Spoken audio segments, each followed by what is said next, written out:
নমস্কার বন্ধুরা, আশা করি সকলে ভালো আছেন। মিঠু কুকিং চ্যানেলের আরেকটা নতুন রেসিপিতে আপনাদের সকলকে আরও একবার স্বাগত। আজকে আমার রেসিপি হলো সোয়াবিনের মুট্টা। তো ভিডিওটা স্কিপ না করে দেখতে থাকুন।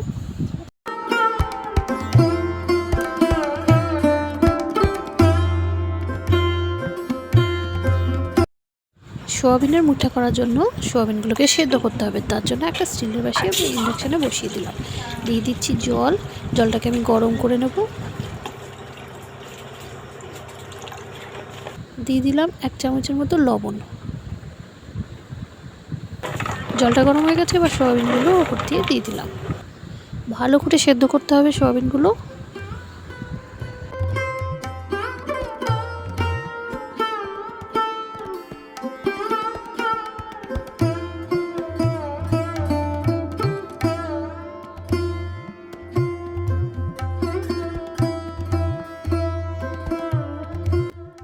সোয়াবিনগুলো দেখুন কেমন ফুলে গেছে।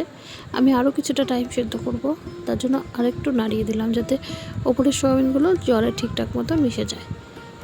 বাবলস উঠে গেছে সোয়াবিনের থেকে, দেখুন।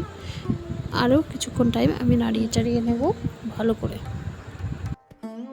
ব্যাস, সেদ্ধ হয়ে গেছে সোয়াবিনগুলো, দেখুন একেবারে নরম হয়ে গেছে। এবার আমি ইন্ডাকশানটাকে বন্ধ করে দেবো।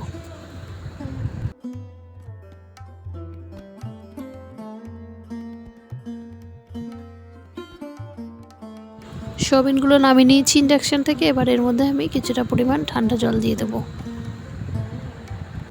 যাতে করে আমি ভালোভাবে হাত দিয়ে চিপে চিপে জলগুলোকে বের করে নিতে পারবো। এই যে দেখুন, আমি এইভাবে একটা একটা করে চিপে চিপে জলগুলো বার করে নেবো। এখনও কিন্তু বেশ গরম।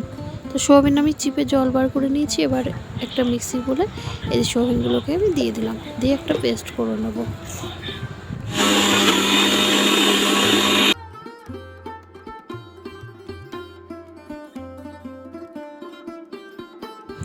পেস্টটা দেখুন, খুব একেবারে নরমও করিনি, আবার একেবারে শক্তও রাখিনি।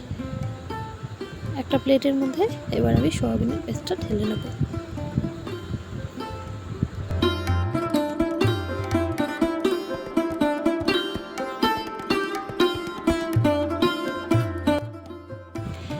এবার এর মধ্যে দিয়ে দেবো 4 চামচের মতো বেসন। হলুদ গুঁড়ো দিলাম 1 চামচের মতো। দিয়ে দিলাম লবণ। এবার দিয়ে দেবো 1 চামচ জিরে গুঁড়ো, 1 চামচ ধনে গুঁড়ো। দিয়ে দিলাম কাঁচা লঙ্কা কুচি,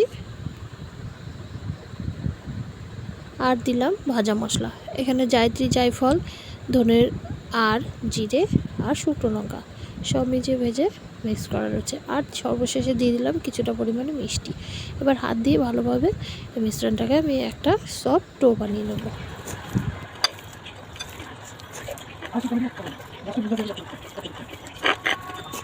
এবার দিয়ে দিলাম 1 চামচের মতো লঙ্কার গুঁড়োটা আমি আগে দিইনি, এবার আমি দিয়ে দিলাম লঙ্কার গুঁড়ো। এবার আবারও সব উপকরণগুলোকে ভালো করে একসাথে মিশিয়ে নেব। দেখুন সব আমার মাখা হয়ে গেছে, একসাথে একটা সফট ডো তৈরি হয়ে গেছে। এবার আমি হাতের তালুর সাহায্যে মুট করে এগুলো একটা শেপ দিয়ে নেব।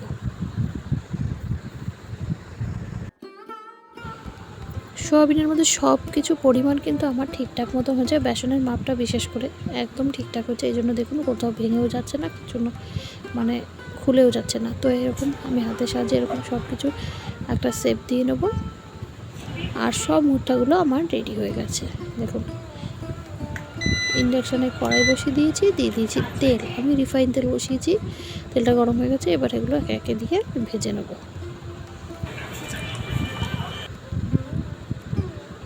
হালকা হাতে নাড়তে হবে, বেশি তাড়াহুড়ো করলে কিন্তু ভেঙে যেতে পারে।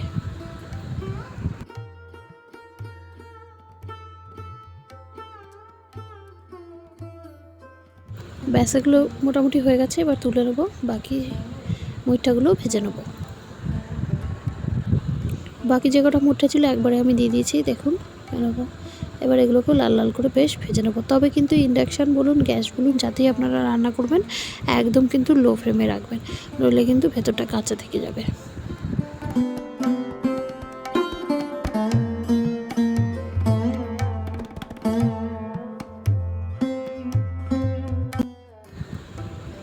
ব্যাস মুটটা ভাজা আমার মোটামুটি কমপ্লিট হয়ে গেছে। এবার একটা প্লেটে এগুলো সব তুলে নেব।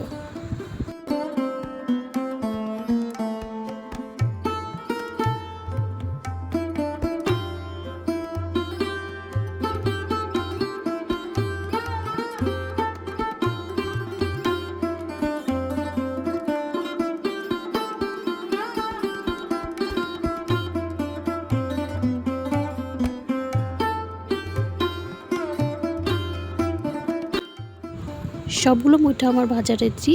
আপনারা চাইলে কিন্তু এভাবেও খেতে পারেন চায়ের সাথে। আমি একটু গ্রেভি করব, তার জন্য আমি আলু কেটে নিয়েছি ডুমু ডুমু করে। এবার আলুটাকে আমি তেলের মধ্যে দিয়ে ভেজে নেব।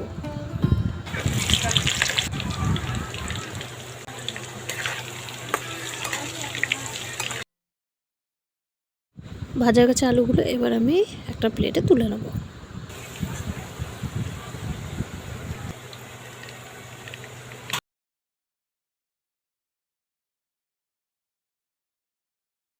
এবার এই তেলটাতে দিয়ে দিলাম তেজপাতা, শুকনো লঙ্কা, গোটা গরম মশলা আর সাদা জিরে ফোড়ন, আর দিয়ে দিলাম টমেটো কুচি।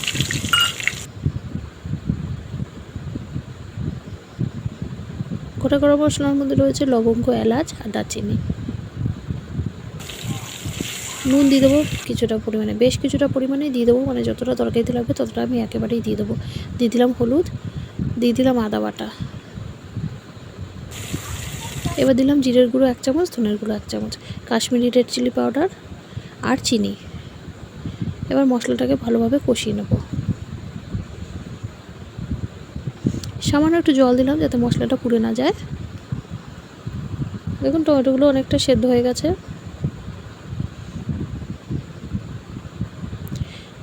এবার কিছুটা পরিমাণ লঙ্কার গুঁড়ো অ্যাড করেছি আমি, সেটা স্কিপ করে গেছেন। এবার মশলাটা আমার থেকে তেল বেরিয়ে গেছে, দিয়ে দিলাম আলু ভাজাটা। সব উপকরণগুলোকে ভালোভাবে মিশিয়ে দেব। মশলাটা আমার অলরেডি কষা হয়ে গেছে, তাই আমি আলুটা দিয়ে বেশি করে কষাবো না। আর কাশ্মীরি চিলি পাউডারটা কিন্তু কালারের জন্য দিয়েছি, আর খুব একটু পরিমাণে আমি কিছুটা পরিমাণে কিন্তু শুকনো লঙ্কার গুঁড়োও দিয়েছি।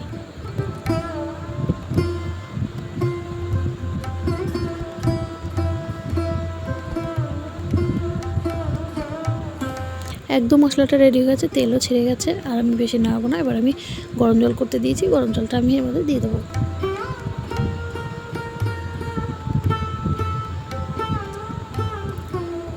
ব্যাস জল দিয়ে দিলাম কিছুটা পরিমাণ। এবার একটু নেড়ে চেড়ে আবার কিছুটা জল দেবো,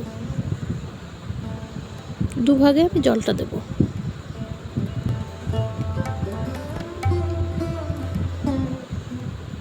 দেখুন জলটা দিয়ে দিয়েছি, কতটা দিয়েছি আপনারা চাইলে ঝোলও রাখতে পারেন, গ্রেভিও রাখতে পারেন, আমি এরকমই দেবো। এবার আমি ফুটতে দেবো ওটাকে। ঝোলটা ফুটে গেছে আমার, আলুগুলোও সেদ্ধ হয়ে গেছে।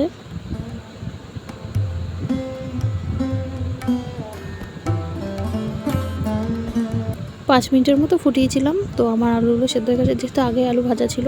এবার আমি মুঠাগুলো একে একে ঝোলের মধ্যে দিয়ে দেবো।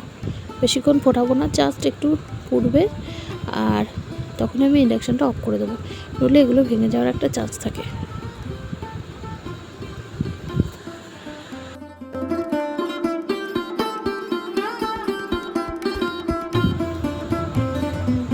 দেখুন তো কতটা ঝোল টেনে নিয়েছে, কতটা ঝোল ছিল না, এখন কতটা ঝোল টেনে নিয়েছে। ব্যাস, এর থেকে বেশি আমি ফোটাবো না, তাহলে এগুলো ভেঙে যাবে। এই দেখুন, এবার আমি ইন্ডাকশানটা অফ করে দিয়ে দিলাম কিছুটা পরিমাণে গরম মশলার গুঁড়ো আর কিছুটা পরিমাণ ঘি। ঝোল দেখুন একেবারে টেনে গেছে, দেখেছেন? আপনারা চাইলে এরকম রাখতে পারেন, যারা যারা ঝোল খাবেন বেশি তারা ঝোল ঝোলও রাখতে পারেন। তো রেডি হয়ে গেল আমার সোয়াবিনের মুইঠা।